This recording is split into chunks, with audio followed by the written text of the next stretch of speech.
வணக்கம். நம்ம இந்தியாவோட பொருளாதாரம்னு சொல்ற இந்த பிரம்மாண்டமான மிஷன் எப்படி வேலை செய்யுதுன்னு என்னைக்காவது யோசிச்சிருக்கீங்களா? யாருக்கு எவ்வளவு பணம் போகணும், எதுக்கு போகணும்னு யார் முடிவு பண்றாங்க? இந்த கேள்விகளுக்கெல்லாம் அடுத்த 5 வருஷத்துக்கு பதில் சொல்ல போறதான் 16வது நிதி ஆணையம். நாம இன்னைக்கு இதோட பரிந்துரைகளை பத்தி தான் பார்க்க போறோம்.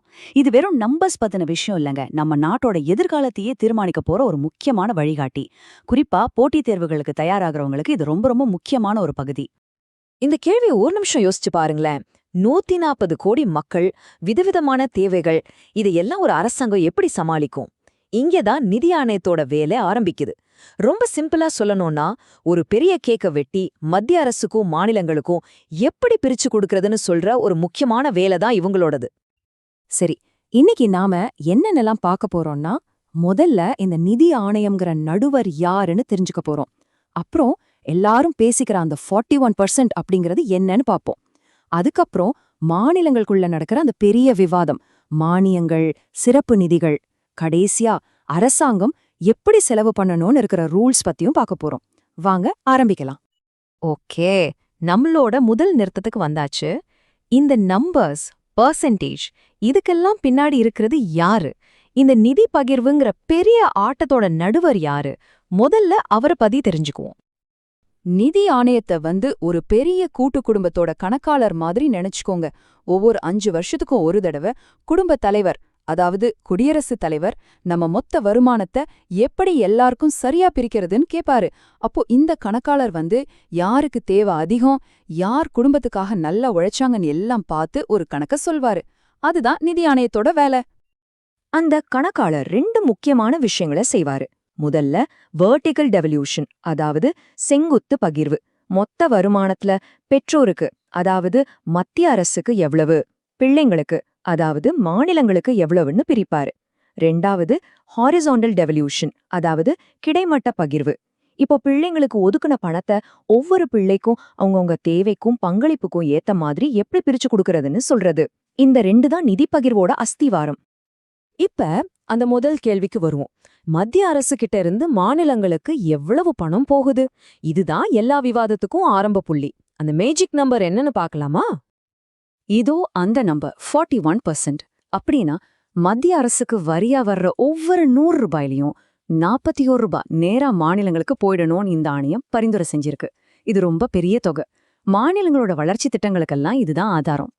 இந்த 41% ஒன்னும் புதுசா கண்டுபிடிச்ச நம்பர் இல்ல. இதுக்கு முன்னாடி இருந்த 15வது நிதி ஆணையமும் இதேதான் சொல்லுச்சு. இதுல எந்த மாற்றமும் பண்ணாதது மூலமா ஒரு நிதி ஸ்திரத்தன்மையும் கொள்கை தொடர்ச்சியும் கொண்டு வர முயற்சி பண்றாங்க. அதாவது ஏற்கனவே நல்லா போயிட்டு இருக்கிற ஒரு விஷயத்தை எதுக்கு மாத்தணும் அப்படிங்கிற மாதிரி. சரி, மாநிலங்களுக்கு 41% ஒதுக்கியாச்சு. இப்போதான் நிஜமான பிரச்சனையே ஆரம்பிக்குது. அந்த பணத்தை ஒவ்வொரு மாநிலத்துக்கும் எப்படி பிரிக்கிறது? எல்லா மாநிலங்களும் ஒண்ணு போல இல்லையே, இல்லையா? இதுதான் மாநிலங்களுக்கு இடையான அந்த பெரிய விவாதம். இந்த டேபிள் தான் அந்த விவாதத்தோட மையம். இங்க பாருங்க, முன்னெல்லாம் ஒரு மாநிலத்தோட வருமானம் கம்மியா இருந்தா அதுக்கு அதிக நிதி கிடைக்கும். அதாவது வருமான இடைவெளிக்கு 45% வெயிட்டேஜ் இருந்துச்சு. ஆனா இப்போ அத கொஞ்சம் குறைச்சிட்டு மக்கள் தொகைக்கும் புதுசா ஜிடிபி பங்களிப்புக்கும் முக்கியத்துவம் கொடுத்திருக்காங்க. அதாவது உனக்கு என்ன தேவைன்னு கேக்குறதோட நீ நாட்டுக்கு என்ன செஞ்சேன்னு கேட்க ஆரம்பிச்சிருக்காங்க. இது ஒரு பெரிய கொள்கை மாற்றம்னே சொல்லலாம். சுருக்கமா சொல்லணும்னா இதுதான் நடந்திருக்கு. ஒரு மாநிலம் எவ்வளவு சிறப்பா வரி வசூல் பண்ணதுங்கிறதுக்கு முன்னாடி ஒரு சின்ன போனஸ் இருந்துச்சு. இப்போ அதை எடுத்துட்டு அதுக்கு பதிலா யார் நாட்டோட பொருளாதார வளர்ச்சிக்கு அதிகமா பங்களிக்கிறாங்களோ அவங்களுக்கு ஒரு பெரிய பரிசு, அதாவது 10% வெயிட்டேஜ் அறிவிச்சிருக்காங்க. இது செயல்திறனை ஊக்குவிக்கிறதுக்கான ஒரு நேரடி முயற்சி. அப்போ இதோட மொத்த சாராம்சம் என்னன்னா, மக்கள் தொகையை கட்டுப்படுத்துற மாநிலங்களுக்கும் பொருளாதாரத்தை வேகமா வளர்க்கிற மாநிலங்களுக்கும் இனிமே அதிக நிதி கிடைக்க போகுது. இது உதவி தேவைப்படுறவங்களுக்கும் கொடுப்போம், ஆனா அதே சமயம் உழைக்கிறவங்களையும் அங்கீகரிப்போம் அப்படிங்கிற ஒரு புது கொள்கையோட பிரதிபலிப்பு. மத்திய அரசுகிட்டேந்து வர பணம் அந்த 41% வரி பகிர்வோட முடிஞ்சிடாது. அது ஒரு பேசிக் சேலரி மாதிரி. அது இல்லாம சில குறிப்பிட்ட வேலைகளை செய்யறதுக்காக போனஸ் மாதிரி சில மானியங்களும் கொடுப்பாங்க. அது பத்தி இப்போ பாப்போம். இந்த நம்பரை பாருங்க, 9.47 லட்சம் கோடி ரூபாய். யோசிச்சு பாருங்க, இது எவ்வளவு பெரிய தொகைன்னு. அடுத்த 5 வருஷத்துல கல்வி, சுகாதாரம், உள்கட்டமைப்புன்னு சில குறிப்பிட்ட துறைகளுக்காக மாநிலங்களுக்கு கொடுக்க போற மொத்த மானிய தொகை இது. இந்த பிரம்மாண்டமான தொகை எங்கெல்லாம் போகுது? இந்த படம் தெளிவா காட்டுது. நம்ம ஊர் பஞ்சாயத்து, நகராட்சிகளுக்கு, அதாவது உள்ளாட்சி அமைப்புகளுக்கு ஒரு பெரிய பங்கு போகுது. நம்ம தெருவுல லைட் எரியறதுக்கும், ரோடு போடுறதுக்கும், தண்ணி வரதுக்கும் இந்த நிதி தான் உதவுது. அதே மாதிரி வெள்ளம், புயல் மாதிரி பேரிடர் காலத்துல உதவுறதுக்கும் ஒரு கணிசமான தொகை ஒதுக்கப்பட்டிருக்கு. ஆனா இந்த மானியங்களை வாங்குறது அவ்ளோ சுலபம் இல்ல. சில நிபந்தனைகள் இருக்கு. மாநிலங்கள் தங்களோட உள்ளாட்சி அமைப்புகளை சரியா வச்சிருக்கணும், கணக்கு வழக்குகளை வெளிப்படையா ஆன்லைன்ல காட்டணும், மாநில நிதி ஆணையத்தையும் முறையா அமைக்கணும். சுருக்கமா சொன்னா, நாங்க பணம் தரோம், ஆனா நீங்க பொறுப்பா செலவு பண்ணணும்னு சொல்றாங்க. பேரிடர் மேலாண்மைக்கான நிதி ஒதுக்கீட்டுல மீட்பு பணிகளுக்கு 80% நிதியும், பாதிப்பை குறைக்கிற முன்னெச்சரிக்கை நடவடிக்கைகளுக்கு 20% நிதியும் பிரிச்சு கொடுத்திருக்காங்க. இதுல மத்திய, மாநில அரசுகளோட செலவு பங்கீடும் தெளிவா சொல்லப்பட்டிருக்கு.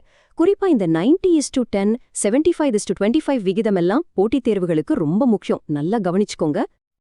இதுவரைக்கும் பணம் எப்படி வருதுன்னு பார்த்தோம். இப்போ அந்த பணத்தை எப்படி செலவு பண்ணணும், நாட்டோட நிதி ஆரோக்கியத்தை பாதுகாக்க என்னென்ன ரூல்ஸ் இருக்குன்னு பாப்போம். இது நம்ம வீட்டு பட்ஜெட்ல போடுற ரூல்ஸ் மாதிரி தான். இந்த சார்ட் என்ன சொல்லுதுன்னா, மத்திய, மாநில அரசுகள் எவ்வளவு கடன் வாங்கலாம்னு ஒரு லிமிட் வைக்கிறாங்க. நிதி பற்றாக்குறைனா சிம்பிளா வரவுக்கும் செலவுக்கோ இருக்கிற வித்தியாசம். இந்த லிமிட்டை தாண்டினா பொருளாதாரம் பாதிக்கப்படும். இது நம்ம கிரெடிட் கார்டு லிமிட் மாதிரி. அந்த லிமிட்டை தான் இங்க நிர்ணயம் பண்ணிருக்காங்க. இது ரொம்ப ரொம்ப முக்கியமான ஒரு பாயிண்ட். சில சமயம் அரசாங்கங்கள் பட்ஜெட்ல காட்டாம மறைமுகமா கடன் வாங்குவாங்க. இது ஒரு ஆபத்தான பழக்கம்.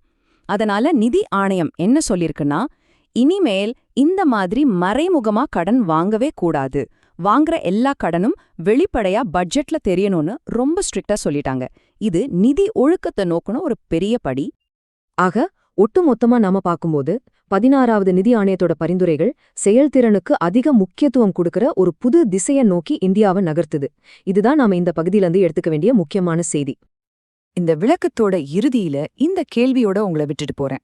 இந்த புது ரூல்ஸ்னால மாநிலங்களுக்கு நடுவுல ஒரு ஆரோக்கியமான போட்டி உருவாகுமா, இல்ல சில மாநிலங்கள் பின்தங்கி போக வாய்ப்பிருக்கா? பொருளாதார வளர்ச்சிக்கும் சமூக நீதிக்கும் நடுவுல ஒரு சரியான பேலன்ஸை இந்த புது பாதை உருவாக்குமா? இத பத்தி நீங்க என்ன நினைக்கிறீங்கன்னு யோசிச்சு பாருங்க. இந்த விளக்கத்தை முழுமையா பார்த்ததற்கு நன்றி.